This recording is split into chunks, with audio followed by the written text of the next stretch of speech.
Right now, there are millions of Americans over 60 taking blood pressure medications every single morning, trusting that those pills are protecting them, and most of the time they are. But there are three specific blood pressure medications prescribed millions of times every year that have a hidden problem your doctor probably hasn't discussed with you. They are slowly, quietly damaging your kidneys, and what makes this so dangerous is that you feel absolutely nothing until it's serious. Here's what makes the situation so alarming. Kidney damage from blood pressure medications doesn't hurt. There's no burning, no aching, no warning signal your body sends you. By the time most people find out there's a problem, they've already lost a significant portion of their kidney function permanently, and once kidney function is gone, it does not come back. I'm Dr. Sarah Mitchell. On this channel, we break down real medical risks in simple terms, especially for adults over 60, so you can make smarter, safer decisions about your health. Let's get into it. The first category is diuretics. You probably know them as water pills. Medications like hydrochlorothiazide or furosemide are extremely common. They help lower blood pressure by removing excess salt and water from your body. That's why they're often one of the first treatments doctors prescribe, and for many people, they work very well. But here's where things can quietly go wrong. Diuretics increase how much fluid your body loses if you're not drinking enough water to balance that. Your kidneys can become strained. Now, this doesn't mean the medication is harmful, it means your body needs the right support while taking it. Studies show that a large percentage of adults over 65 are already mildly dehydrated, sometimes without realizing it. Add a diuretic on top of that, and your kidneys are being asked to work harder with less fluid available. Think of it like trying to run a machine without enough coolant. It doesn't fail immediately, but over time, stress builds. Let me give you a simple example. A 72-year-old man starts a diuretic for high blood pressure. He feels fine, no symptoms, but he avoids drinking water because he doesn't want to wake up at night to use the bathroom. 6 months later, his routine blood test shows a decline in kidney function. Nothing dramatic, but enough to matter. Once he increases hydration and adjusts timing of fluids, his numbers stabilize. This is where most people make a mistake. They assume if they feel fine, everything is fine, but kidney health doesn't work that way. So what should you do? If you're on a diuretic, drink fluids regularly throughout the day. Ask your doctor how much water is right for you. Don't intentionally restrict fluids unless told to, and most importantly, get your kidney function checked regularly. Now, the next one is even more important. ACE inhibitors. These are medications like Lisinopril, Enalapril, or Ramipril. They work by relaxing blood vessels, which lowers blood pressure and reduces strain on the heart. And here's something many people don't know. In many cases, ACE inhibitors actually protect the kidneys, especially in people with diabetes or long-term hypertension. So why are we talking about them today? Because there is a specific situation where they can cause problems, and most people don't know if they have it. It's called reduced blood flow to the kidneys, often due to narrowing of the arteries. This condition becomes more common as we age. Here's what happens. Your kidneys rely on steady blood flow to filter waste. ACE inhibitors slightly reduce pressure inside those filtering units. In a healthy system, that's fine, even beneficial. But if blood flow is already limited, that extra reduction can lower filtration too much, and that can show up as a drop in kidney function on a blood test. Here's a real-world scenario. A woman in her late 60s starts an ACE inhibitor.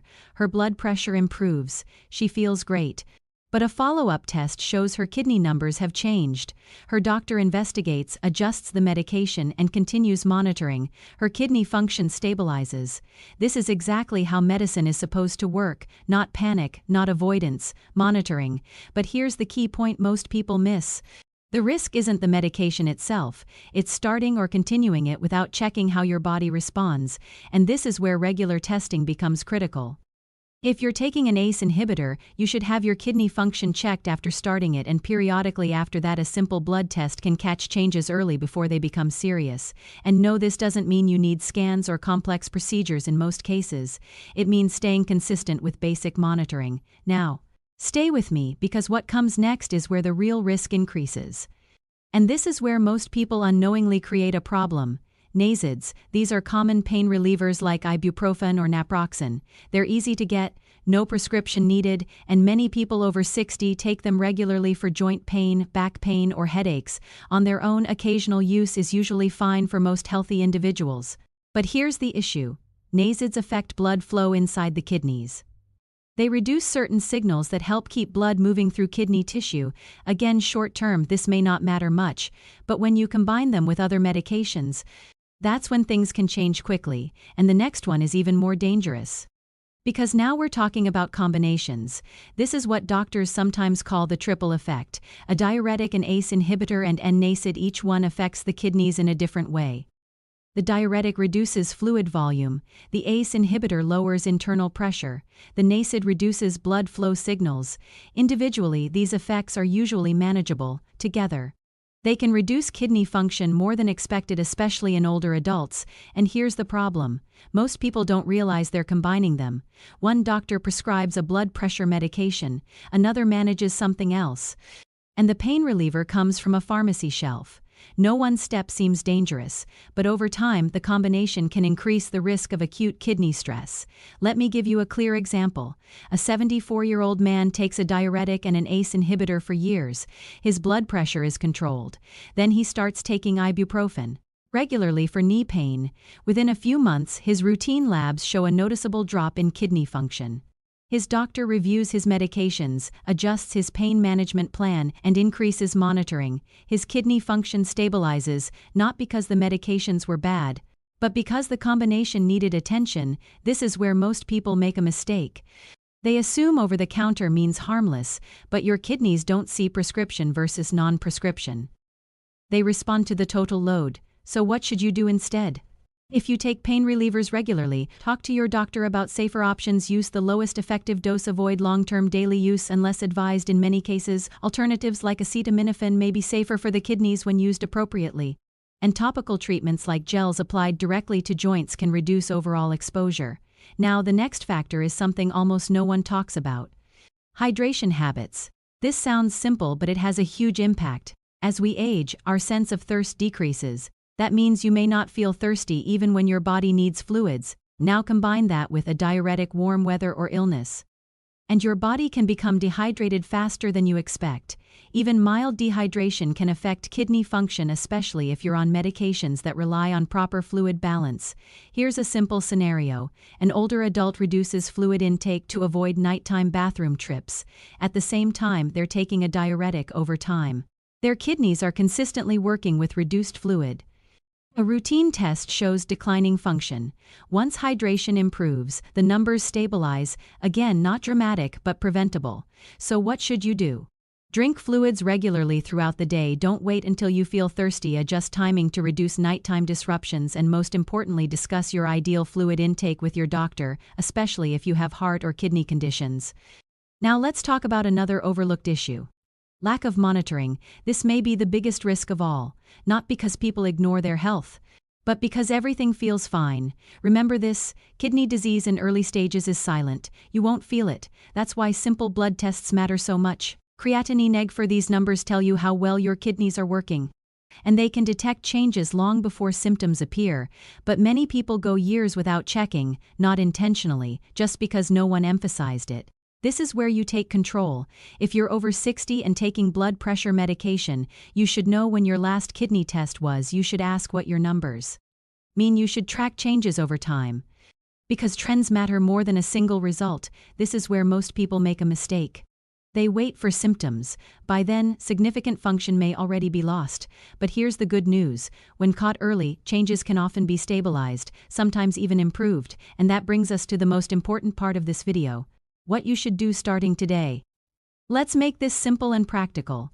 Here's your step-by-step checklist. Number 1. At your next doctor visit, ask for a kidney function test. You can say, "I'd like to check my creatinine and EGFR to monitor my kidney health." That's it. Number 2. Bring a complete list of everything you take: prescription medications, over-the-counter drug supplements.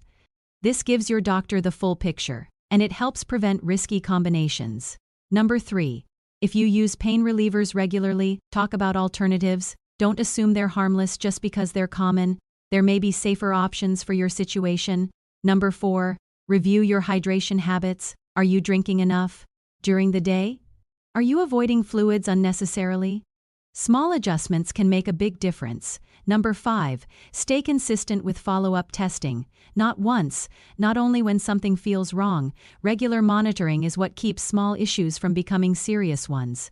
Now I want to be very clear about something. Do not stop any blood pressure medication on your own. These medications are prescribed for a reason. Stopping suddenly can lead to dangerous spikes in blood pressure and increase the risk of heart attack or stroke. Everything we've discussed today is about working with your doctor, not against your treatment plan. Let me leave you with this. Blood pressure medications save lives, but like any treatment, they work best when they're personalized, monitored, and used correctly. The goal is not fear, the goal is awareness, because when you understand how these medications interact with your body, you can protect both your heart and your kidneys at the same time. Now I'd like to hear from you. When was the last time you had your kidney function checked? Was it within the last year? Or has it been longer? Comment checking soon if you plan to ask your doctor. Or already monitoring if you're staying on top of it. And if you know someone over 60 who takes blood pressure medication, share this with them. It could help them catch something early. If you found this helpful, subscribe to the channel. Every week we break down real health risks in a simple, practical way so you can make informed decisions without confusion or fear. And in the next video, I'm going to show you 5 early warning signs in routine blood tests that can predict kidney problems years before symptoms appear. Most people and even many patients completely miss them. You won't want to miss that. Take care of your kidneys, they've been taking care of you your entire life.